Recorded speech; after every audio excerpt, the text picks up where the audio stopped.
ଗଣିତ ବିଜ୍ଞାନ ମୁଁ କ୍ଲାସ୍ ନେବା କଥା, କିନ୍ତୁ ମୁଁ ଦିନେ ବିଦ୍ୟାଳୟ ଯାଇଥିଲି, ପିଲାମାନେ ରାଜ୍ୟ ରାଜଧାନୀ ପଚାରିଲି, ପିଲାମାନେ କିଛି କହିପାରୁନାହାନ୍ତି। ତେଣୁ ରାଜ୍ୟ ରାଜଧାନୀ ବିଷୟରେ ଆଜି ଜାଣିବା।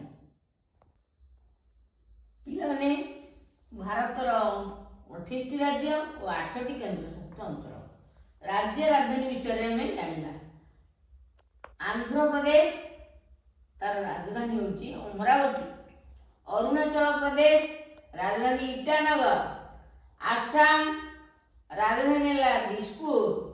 ବିହାର ରାଜଧାନୀ ପାଟନା। ଛତିଶଗଡ଼ ରାଜଧାନୀ ହେଉଛି ରାୟପୁର। ଗୋଆ ରାଜଧାନୀ ପାନାଜୀ। ଗୁଜରାଟ ରାଜଧାନୀ ଗାନ୍ଧୀନଗର। ହରିୟାଣା ରାଜଧାନୀ ଚଣ୍ଡିଗଡ଼। ହିମାଚଳ ପ୍ରଦେଶ ରାଜଧାନୀ ଶିମଲା। ଝାଡ଼ଖଣ୍ଡ ରାଜଧାନୀ ରାଞ୍ଚି। କର୍ଣ୍ଣାଟକ ରାଜଧାନୀ ବାଙ୍ଗାଲୋର। କେରଳ ରାଜଧାନୀ ଥିରୁଭନନ୍ତପୁରମ୍। ମଧ୍ୟପ୍ରଦେଶ ରାଜଧାନୀ ଭୋପାଳ। ମହାରାଷ୍ଟ୍ର ରାଜଧାନୀ ମୁମ୍ବାଇ। ମଣିପୁର ରାଜଧାନୀ ଇମ୍ଫାଲ।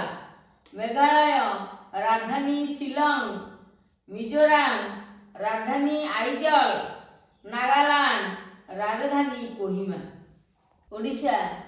ଓଡ଼ିଶା ରାଜଧାନୀ ଭୁବନେଶ୍ୱର, ପିଲାମାନେ ଆକୁ ଜାଣିଥିବେ। ପଞ୍ଜାବ ଚଣ୍ଡିଗଡ଼ ରାଜଧାନୀ ଚଣ୍ଡିଗଡ଼। ରାଜସ୍ଥାନ ରାଜଧାନୀ ଜୟପୁର। ସିକିମ ରାଜଧାନୀ ଗାଙ୍ଗଟକ।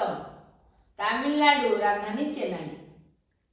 ତେଲେଙ୍ଗାନା ରାଜଧାନୀ ହାଇଦ୍ରାବାଦ। ତ୍ରିପୁରା ରାଜଧାନୀ ଅଗରତାଲା। ଉତ୍ତରପ୍ରଦେଶ ରାଜଧାନୀ ଲକ୍ଷ୍ନୌ। ଉତ୍ତରାଖଣ୍ଡ ରାଜଧାନୀ ଡେରାଡୁନ।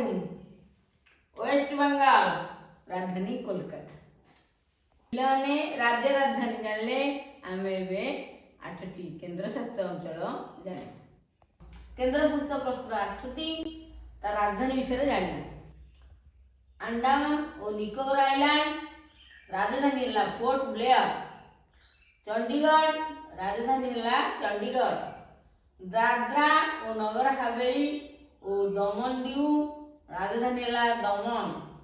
ଜାମ୍ମୁ କାଶ୍ମୀର ରାଜଧାନୀ ହେଲା ଶ୍ରୀନଗର ଗ୍ରୀଷ୍ମ ଦିନେ। ଜାମ୍ମୁ ହେଲା ଶୀତ ଦିନେ। ଲଦାଖ ରାଜଧାନୀ ଲେହ ଗ୍ରୀଷ୍ମ ଦିନେ। କାରଗିଲ ଶୀତ ଦିନେ।